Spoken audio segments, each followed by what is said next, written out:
Iya ya, suwe gak nge-live ya. Kita bahas sesuatu yang banyak terjadi di Hongkong ya.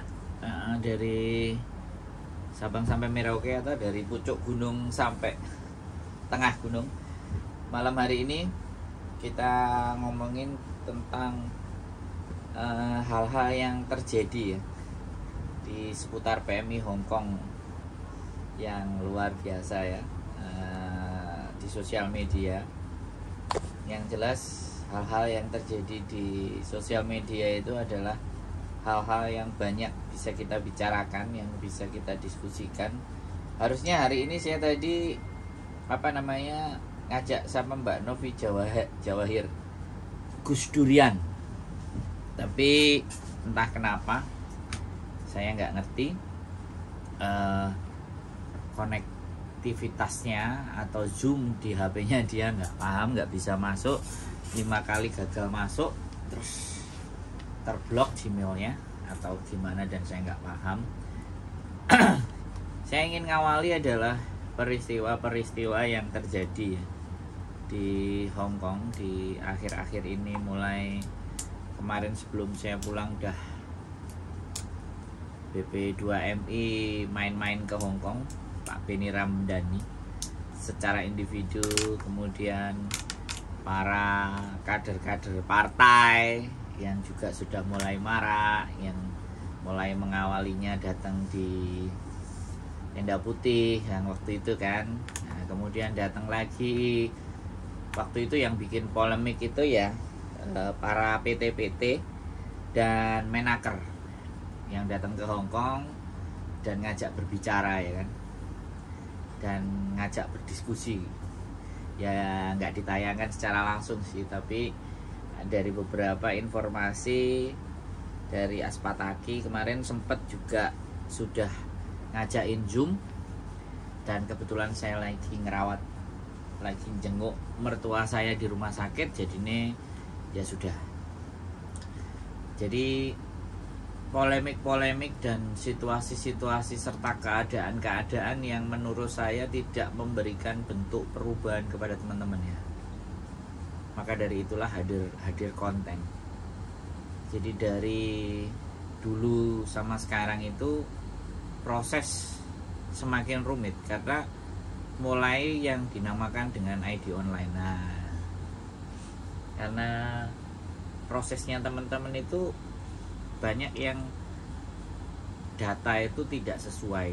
Satu itu. Yang kedua, karena keonlinean itu akhirnya menjadikan celah ya, menjadikan cara. Jadi kalau melihat pemerintah hari ini, kalau melihat pemerintah ini akhir-akhir ini juga berita yang disanterkan itu ya wis macam-macam. Yang terbaru adalah Mentan, Menteri Pertanian yang hilang, kemudian Menteri Menkominfo terjerat korupsi. Jadi sebenarnya kalau ditelisik ya, kalau ditelisik satu persatu ya banyak sekali sebenarnya.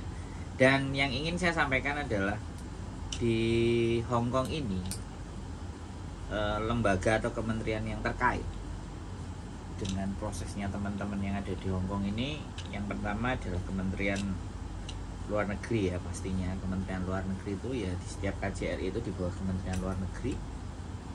Kemudian ada di situ ada juga, karena di sini banyak tenaga kerja, masuklah Menteri Tenaga Kerja, Naker.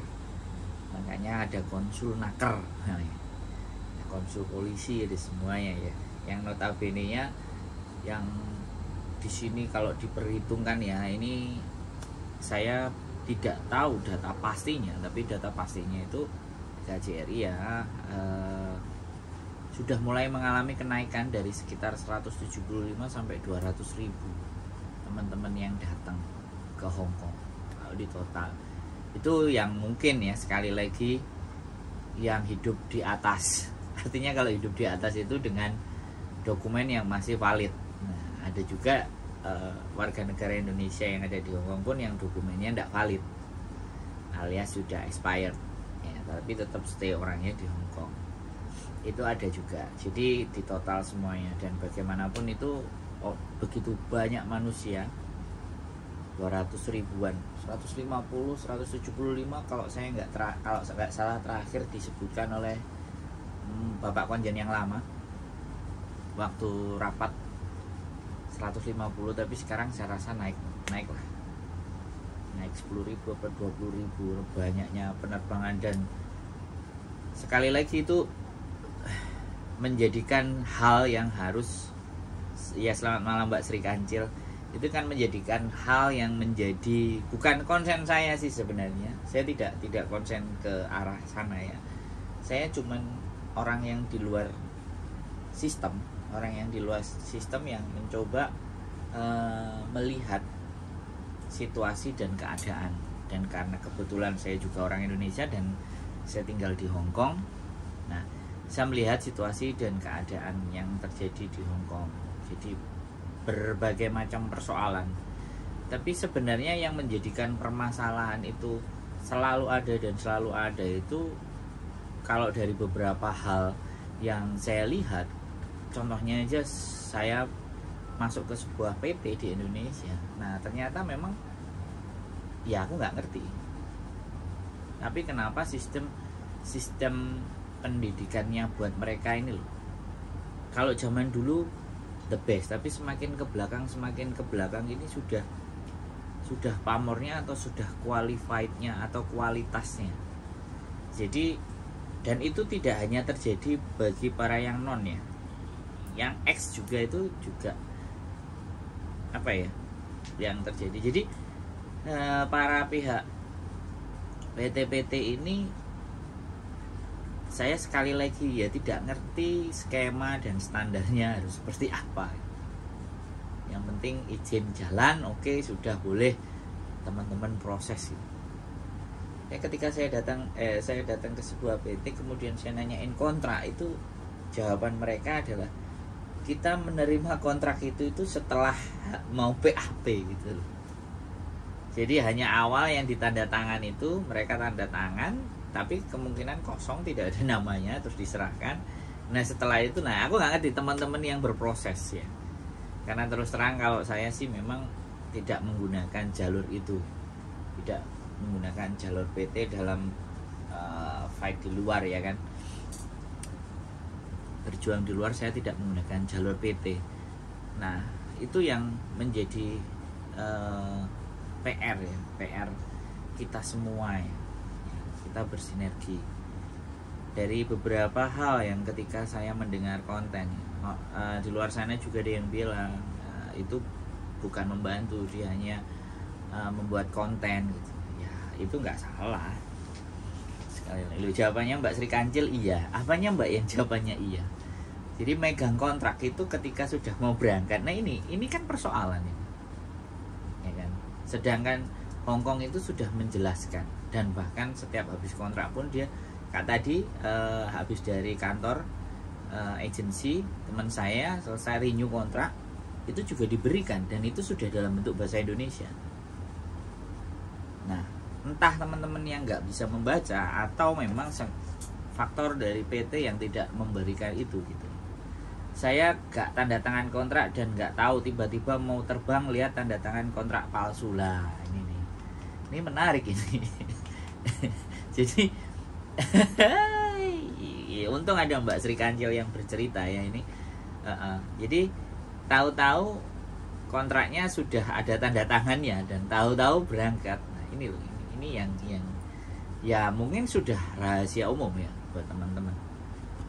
Tapi hal-hal seperti inilah yang akan menjadikan persoalan-persoalan baru itu muncul di Hong Kong. Karena benar-benar memahamkan kontrak itu adalah sesuatu hal yang sangat penting bagi calon PMI.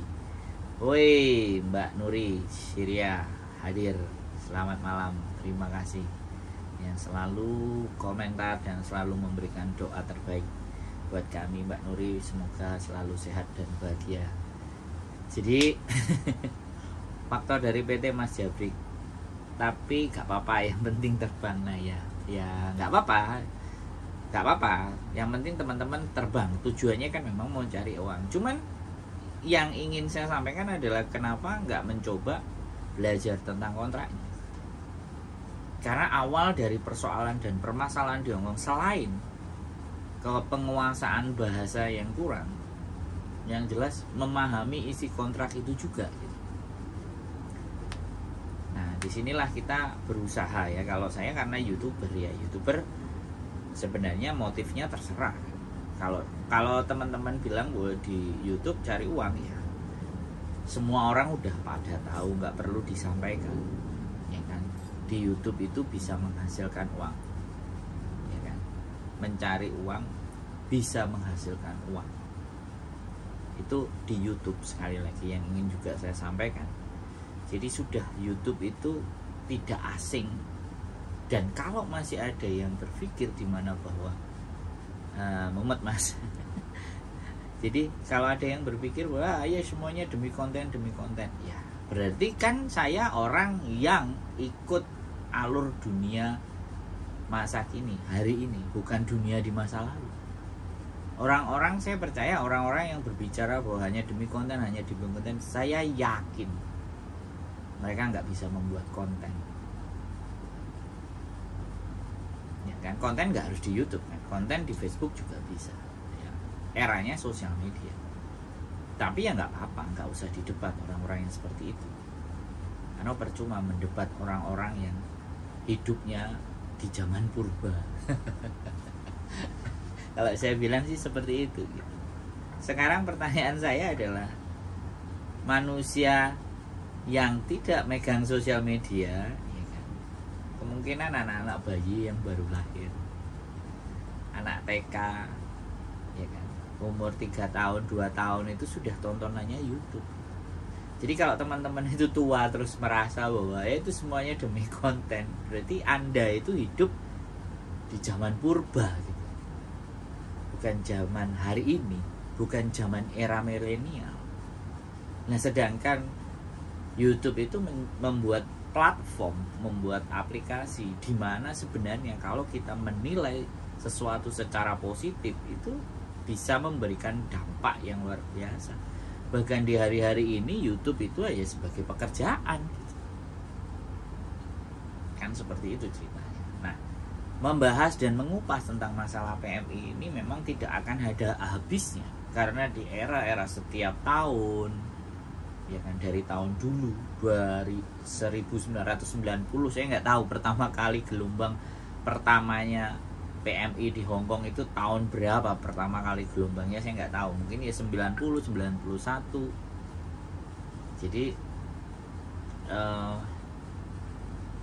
yang jelas adalah dimana bahwa persoalan itu tidak akan pernah habis, dan hari-hari ini persoalan itu bukan berkurang, persoalan itu malah bertambah. Nah, kenapa? Gitu. Jadi sekali lagi, apakah pertambahan, sekali lagi, apakah pertambahan jumlah orang yang datang itu bagaimana kalau persoalan itu semakin bertambah? Tapi ya sekali lagi, yang nggak kena persoalan ya banyak juga, bahkan lebih banyak yang nggak kena persoalan menurut saya yang lebih banyak, atau cuman diem saja persoalannya dia selesaikan sendiri, nggak ada masalah. Tapi dengan adanya YouTube, persoalan itu bisa kita angkat. Tapi ada beberapa pendapat di mana buat teman-teman bahwa persoalan-persoalan itu adalah sesuatu hal yang tidak layak untuk dipublikasikan.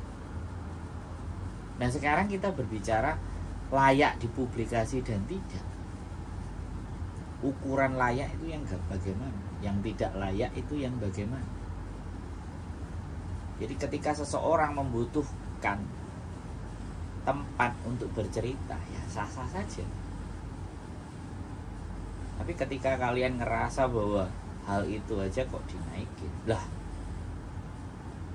kalau kalian merasa apa yang kami sajikan, apa yang kami tampilkan itu sesuatu yang tidak layak, ya sampean bikinlah sesuatu yang menurut sampean layak loh. Tidak ada larangan orang bermain YouTube, tidak ada larangan. YouTube sudah punya fondasi sendiri, YouTube punya aturan sendiri, YouTube punya takaran sendiri untuk mana yang bisa di-up dan mana yang tidak. Nah kalau ditanya saya harus nurut sampean apa narut YouTube, ya jelas nurut YouTube dong. Nggak nurut sama sampean kan seperti itu ceritanya. Orang-orang yang merasa dimana bahwa selalu akan ada di dunia ini ada orang yang merasa dimana bahwa kemajuan teknologi di hari ini itu tidak diimbangi dengan cara dan pola berpikir. Itu hal yang lumrah, ya kan? Hidup kita itu hari ini sudah mau nggak mau sudah sangat bersinggungan di sosial media. Nah, apakah logika, cara berpikir dan pola berpikir kita itu sudah siap? Ada yang siap, ada yang tidak. Ada yang ngedumel aja di belakang, ya nggak apa-apa. Tapi it's useless. Andanya hanya menghabiskan energi ketika kalian ngedumel di belakang aja. Yang lebih bagus ya kalian bikin. Kalau semua orang pada bikin, ya bikin loh. Kenapa kalian masih idealis gak mau bikin? Dunianya di situ, eranya di situ, dan kalian masih ibaratnya begini loh. Kita perang udah pakai bom, pakai nuklir. Terus kalian perang mau pakai bambu runcing. Come on guys, ayo. Sekarang era itu ya orang ngomong bisa bukan 1 by 1. Sekarang ngomong itu 1 sudah bisa sampai 100 yang dengar. Bahkan 1 kali ngomong yang dengar bisa 1000 di waktu yang sama, di tempat yang berbeda. Itu teknologi hari ini. Kalau kalian masih ngomongnya 1 banding 1, ya jangan salahkan kalau kehidupan kita itu hanya begitu-begitu aja. Nah, kita coba ungkap ya, kita coba sebenarnya di mana sih permasalahannya. PMI itu persoalannya itu ada di mana? Di pos-pos apa persoalannya? Itu yang kita urai. Itu yang kita jadikan kajian diskusi bareng-bareng bersama. Saya juga ketika menerima curhat itu saya bukan menerima curhat. Saya lagi mengajak diskusi teman-teman. Saya ngomong dengan teman-teman yang menelpon saya sangat berterima kasih karena orang-orang yang nelpon saya itu adalah orang-orang yang mempercayai ketika berdiskusi dengan saya akan mendapatkan sesuatu nilai. Nah, terlepas nilai itu plus atau minus, tapi mereka pasti berharap nilai yang positif gitu. Jadi ketika ada orang lain, ada orang di luar sana memberikan tawaran ya atau membuka nomor telepon hotline, kemudian orang masuk dan bertanya, ada yang nggak suka, ya itu hal yang wajar, so simple, sederhana saja gitu. Jadi harusnya saya ada lawan ngomongnya ya, karena ya sekali lagi aku nggak ngerti gangguan teknis ya. Sebenarnya hari ini tadi mau bahas tentang Gus Durian ya, sama Mbak Novi Jawahir, tapi kemungkinan aku nggak ngerti Gmailnya bagaimana, seperti apa, atau sekali lagi Zoomku yang bermasalah. Jadi kan seperti itu buat teman-teman semuanya. Jadi kita itu mengurai dan mencoba, karena kapasitas berpikir setiap individu itu pasti tidak sama. Kapasitas cara berpikir satu dan satu sama lain itu tidak sama, dan kita tidak bisa memaksakan orang itu harus bisa berpikir seperti kita. Nah, itu yang menjadi persoalan. Nah, bagaimana caranya? Ya sudah, kita punya cara masing-masing. Dan siapa yang punya cara dan lebih banyak dan lebih bisa diterima, ya udah go ahead, lanjutkan aja. Saya bahkan menginginkan dan punya cita-cita kayak di Hong Kong itu ada namanya kayak Cokro TV. Jadi semua orang boleh ngomong, semua orang itu boleh berbicara di satu platform. Ya udah, kalau kalian bisa berkolaborasi, ya itu menjadi sebuah kekuatan. Orang-orang yang memang mengkritisi siapapun atau apapun, kalian berkolaborasi, kalau nggak kuat satu-satu. Ya, masalahnya di situ. isi kepala satu sama satu aja nggak ada yang sama dan tidak bisa disamakan dan tidak bisa berkumpul sama-sama. Kalau ataupun ada, karena fokus kalian kan tidak bermain di sosial media, fokus kalian adalah bekerja melayani keluarga majikan. Nah di situ juga, tapi tidak ada salahnya. Jadi era sosial media ini sebenarnya era yang mendistrupsi. Kalau nggak ngerti bahasanya, mendistrupsi itu adalah merusak pakem-pakem yang ada, dalam artian positif loh ya. Jadi dalam artian merusak itu artinya gini, kalau dulu orang itu selalu berkumpul ya, harus ada waktu di mana. Nah sekarang tidak perlu berkumpul. Dengan teknologi mereka bisa berkumpul, bahkan berdiskusi di sebuah platform. Kalau dulu harus berbicara one to one, harus ketemuan karena minimnya alat HP dari Poliponik. Sekarang sudah sama, melihat wajahnya sudah bernegosiasi, bahkan cari uang. Bekerja pun sekarang by remote. Sudah orangnya di mana, kantornya di mana, bekerjanya di mana, itu hal yang lazim. Tapi kalau kita masih meributkan orang satu dengan orang yang lain, pendapat satu dan pendapat yang lain, dibentur-benturkan, terus dijadikan bayal-ayalan, ya disitulah yang menyebabkan, kembali lagi, bahwa itu yang membuat jadi kenapa kita nggak powerful. Hei Heling isol kecuek Heling Bebo. Nah bojoku ajak turu kan cek ngoceh aku buat teman-teman. Jadi ngomong sendiri itu kadang-kadang ya memang mengeluarkan apa yang ada di pikiran, fenomena yang terjadi. Jadi sekali lagi saya sangat banyak mengucapkan terima kasih buat teman-teman semuanya yang sudah menelpon saya, yang sudah menonton konten saya, yang sudah memberikan komennya, yang sudah memberikan jempolnya. Saya akan terus berusaha mengupgrade kemampuan lagi dan mengupgrade sesuatu yang memang layak untuk dikonsumsi dengan teman-teman. Bagaimana mengemas untuk menjadikan sesuatu yang lebih layak lagi, sesuatu yang lebih baik lagi ya. Dan itu pun tidak terlepas saya sebagai manusia yang nggak sempurna, yang dimana bahwa kiri kanan atas bawah itu akan bisa sangat sekali salah, bisa sangat sekali tidak benar menurut teman-teman, bisa sekali. Apa yang saya sampaikan itu sudah ya lumrahnya sebagai seorang manusia, itu bisa dikatakan nggak sempurna, masih banyak kekurangan yang harus terus saya gali, pembelajaran ya kan? Terus bagaimana mengatasi persoalan tentang ketakutan, mengatasi persoalan tentang bagaimana menguatkan mental, persoalannya bagaimana menghadapi majikan, bagaimana menghadapi situasi dan keadaan di Hongkong, bagaimana mulai menyesuaikan dan beradaptasi dengan keluarga-keluarga baru yang ada di Hongkong. Persoalannya tidak hanya sesimpel nyari uang dan bekerja. Persoalannya tidak sesimpel itu. Persoalannya adalah bagaimana kita memahami. Selamat malam Mbak Ernawati. Udah mulai rehat ya, udah mulai istirahat ya, ngedabul sendirilah karena tidak ada temennya, belum ada yang nelpon di konten ya. Jadi kalau saya live memang saya sengaja, saya tidak menerima telepon. Kalau saya live saya sengaja ingin berkomunikasi dan berbicara kepada orang-orang yang nonton.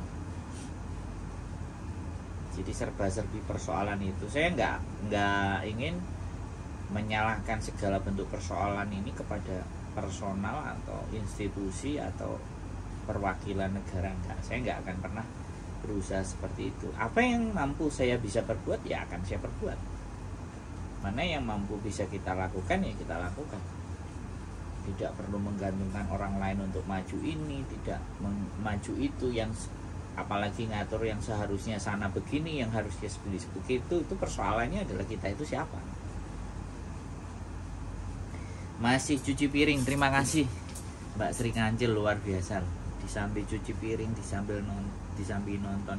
Ini sesuatu yang luar biasa. Jadi boleh ya teman-teman yang di konten itu bertanya juga boleh. Karena memang saya live-nya berkomunikasi dengan teman-teman. Live saya khususkan memang saya ingin berinteraksi kepada teman-teman.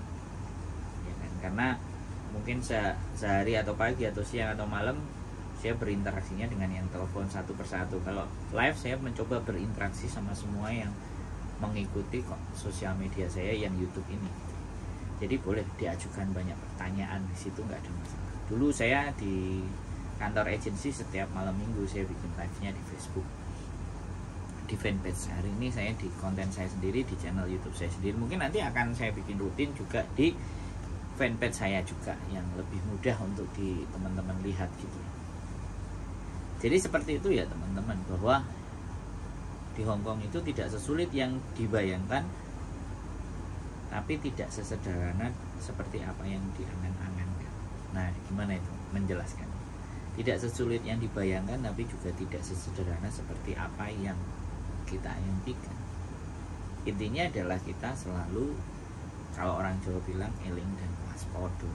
Jadi sak bejo-bejone wong kang bejo, wong kang eling lan waspada. Jadi apapun itu yang ingin saya sampaikan di dalam setiap konten saya, yang pertama adalah tenangkan dulu. Selamat malam Mbak Aulia, ya bojoku sudah ngorok Mbak di depan sana. Jadi udah mapan boyoke keju. Jadi yang seharusnya pertama-tama ketika kita kena sebuah persoalan dan menganggap bahwa ada masalah di dalam diri kita yang mungkin di dalam diri masih terasa buntu, ya kenapa teman-teman merasa buntu itu? Karena memang kalian itu menghadapi rutinitas setiap hari yang harus teman-teman kerjakan. Mana yang harus diutamakan dulu? Di Hongkong kalian melayani, teman-teman melayani majikan, melakukan pekerjaan sehari-hari, terus kemudian dibebani lagi, misalnya Bu ini saya mau kuliah, Bu bayar semester, Bu ini apa jenenge kulinya bangun rumah, bayarannya sekian, Pak ini gentengnya bocor, ya di situ. Jadi hidup kita hidup aja itu sebuah masalah. Kita hidup itu sebuah masalah. Ya, karena kalau kita tidak mau terkena masalah, ya kita mati atau kita jadi orang gila. Bahkan orang gila pun sebenarnya orang yang gila itu sebenarnya itu otaknya yang bermasalah. Jadi tidak ada orang yang bisa lepas dari masalah. Nah, kenapa hidup itu sebuah masalah? Karena tuh Gusti Allah menciptakan kita itu sudah sama otak, sama hati, sama pikiran, sama panca indera untuk bisa berpikir. Jadi otak, panca indera, cara berpikir, hati, semuanya itulah solusi dari permasalahannya teman-teman. Nah, itu yang harus kita sadari. Tapi kenapa masih ada orang yang mau lari dari masalah dan tidak mampu menyelesaikan masalah? Karena memang dia tidak benar-benar memaksimalkan terhadap apa yang diberikan. Manusia itu diciptakan sesempurna bentuk ya, sekali lagi bentuknya sudah sempurna. Nah, tinggal dalemannya ini sempurna. Makanya kenapa orang kaya di dunia ini nggak banyak? Karena orang yang benar-benar kaya dan sukses itu yang memaksimalkan cara berpikir, otak berpikir. Nah, saya bagian yang mana dan teman-teman bagian mana? Saya yang bagian sedang-sedang, mikirnya juga nggak mau nemen, cueknya juga nggak nemen-nemen cueknya. Ya ada cueknya, ya ada mikirnya. Jadi seperti itu ya teman-teman. Sekali lagi terima kasih yang sudah nonton semuanya, Mbak Aulia, Mbak Sri Kancil, Mbak Ernawati. seneng rasanya saya bisa hadir di tengah-tengah teman-teman, dan ini platform sosial media saya. YouTube memberikan kesempatan, ya saya ngoceh. Ya, terlepas apa yang saya sampaikan bisa memberikan nilai ataupun manfaat, saya itu murni karunia-Nya Gusti Allah. Tapi ketika ada sebuah kesalahan atas apa yang saya ucapkan dalam melayani ataupun berteriak-teriak, itu murni saya yang berbuat. Jadi begitulah hidup. Ketika ada yang baik itu bukan diri saya, tapi itu hal yang disampaikan oleh Gusti Allah melalui raga saya. Tetapi kalau hal yang buruk itu murni semuanya adalah dari diri saya sendiri. Sekali lagi, akan menjelang musim dingin, baju-bajunya sudah mulai disiapkan, baju dinginnya juga mulai disiapkan. Kemudian uangnya jangan dikirim semuanya ke Indonesia, diberikan vitamin atau nutrisi atau suplemen food atau penambah darah, atau mungkin vitamin untuk tulang atau vitamin untuk apapun lah.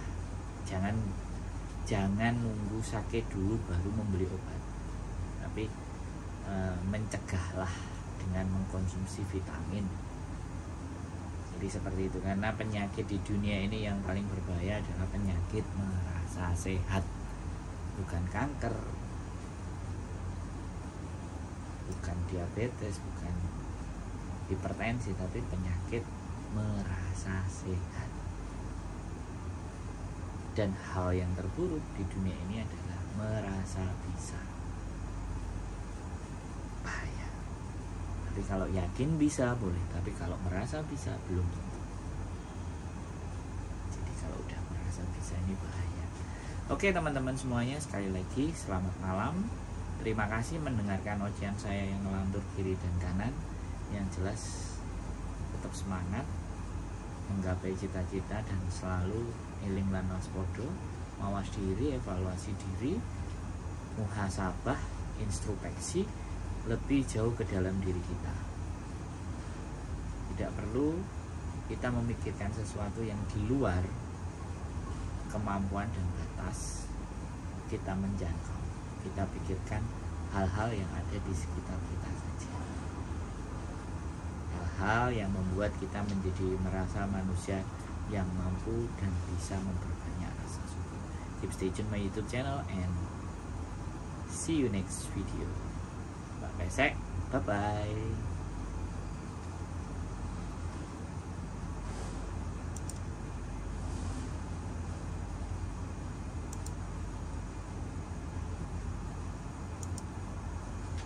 Bye bye.